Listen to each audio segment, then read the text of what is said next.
So after an almost 3-year wait, Stranger Things finally returned to our screens this summer for its 4th season.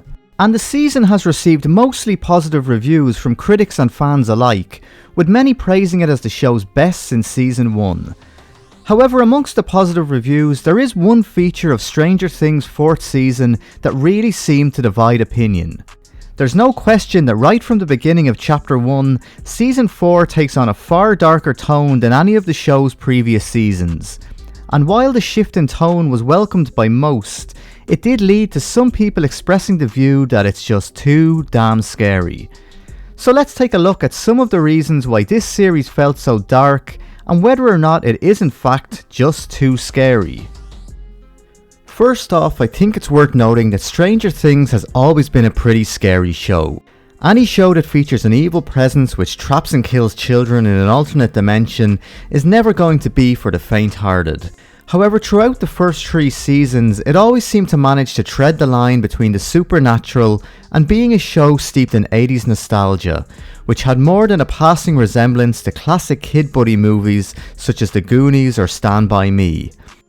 This aspect of the show led to Stranger Things appealing to a far wider audience than it initially expected. And while Netflix originally gave the show a TV-14 rating, it isn't uncommon to see kids far younger wearing Stranger Things t-shirts and merchandise. So while being set in the 80s certainly attracted viewers of that generation, the fact that the show is, at its heart, a tale of friendship between a group of kids seems to have appealed to a much younger audience, which was something that executive producer Sean Levy was concerned about before the season aired. In an interview with The Hollywood Reporter, he said, "I was occasionally nervous that the show was going so dark it would be off-putting to the younger viewers that have flocked to our show. When we made season 1, we thought this was a 13 and over kind of viewing experience. What we now know is that kids as young as 9 and 10 are watching Stranger Things, and I knew that this season would be scary as shit for some of those viewers." The Duffers, to their credit, pointed out that every time we go darker, somehow our audience stays with us and grows. Right from the beginning of Chapter 1, it's pretty clear why Sean Levy was so worried. When the opening sequence of the first episode features a room full of dead children, you know that Season 4 is going to get a lot darker than anything Stranger Things has done previously. As the episode progresses, we get a suggestion that despite life in Hawkins returning to normal following the previous year's events at the mall, all is not well in the town, and that whatever it is lurking in the background is something far more sinister than in previous seasons. Early on, we're introduced to Chrissy Cunningham, a member of the high school cheerleading team who appears upset leaving the school counsellor's office. The next time we see Chrissy, she's crying in the bathroom, and after declining Max's offer of help, this happens.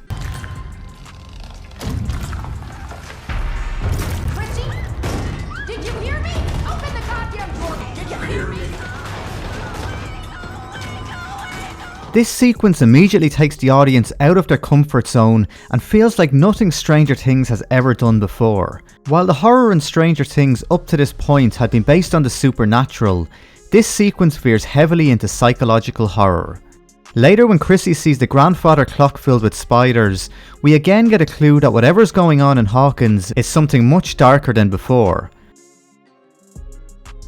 However, none of this really prepares you for the episode's final scene, where we discover the reason for Chrissy's visions as she comes face to face with the season's main antagonist, Vecna. Rather than tread the line between supernatural science fiction and kind of scary, this scene is full-on horror.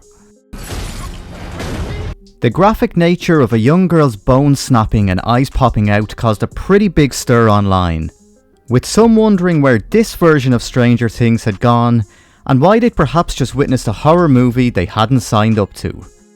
So it's clear that show creators the Duffer brothers were delving into the horror genre for season 4, and in particular taking inspiration from 80s horror movies such as A Nightmare on Elm Street.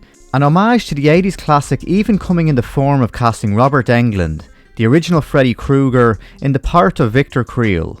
Ross Duffer gave an insight into the possible reason for the shift in genre during an interview on the Netflix podcast Present Company. This year we don't have the kids, we can't do the Goonies anymore, and so suddenly we're leaning much harder into that horror movie territory that we love. It was fun to make that change. And that first sentence probably makes a lot of sense when analysing why Stranger Things has gotten so much darker. During Season 1, the 4 main characters were 12 years old.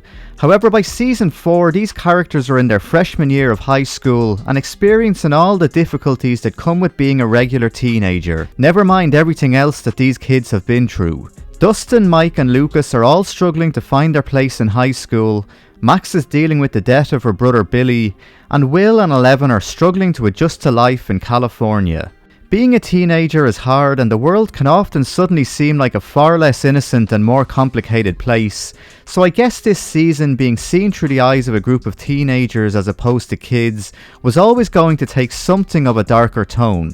Another possible reason why Season 4 feels so much scarier than previous seasons is down to its main villain and antagonist, Vecna. While previous monsters such as the Demogorgons and the Mind Flayer all pose serious threats to the show's main characters, Vecna's ability to telepathically enter the minds of others, allowing him to emotionally torture and torment his victims, makes him feel like a completely different level of evil. Another major difference between Vecna and previous monsters is their appearance on screen, specifically the use of visual effects. As mentioned earlier in the video, the 4th season is heavily influenced by 80s horror movies, and in keeping with the production style of that period, the Duffer brothers decided to rely mainly on practical effects for the creation of Vecna. 90% of Vecna's appearance is constructed using practical effects, and having an actual actor inside the costume certainly adds a degree of realism to the character. Actor Jamie Campbell spent up to 8 hours a day being transformed into Vecna, but the time-consuming process really pays off. Monsters in previous seasons were entirely created using CGI, however using practical effects for Vecna just makes his presence on screen feel a whole lot scarier. Judging by critical reviews and viewer ratings, I think Stranger Things Season 4 has to be considered a huge success. While many viewers may have been taken aback by the first episode's dark shift in tone, viewing figures for the release of the season's final 2 episodes, released 4 weeks after the first batch, would suggest that the show not only held on to its audience, but also grew a larger following. Although the final episode's runtime of almost 2.5 hours may have felt slightly too long, it was certainly an epic way to end the season, and arguably could have been a satisfying finish to the entire series.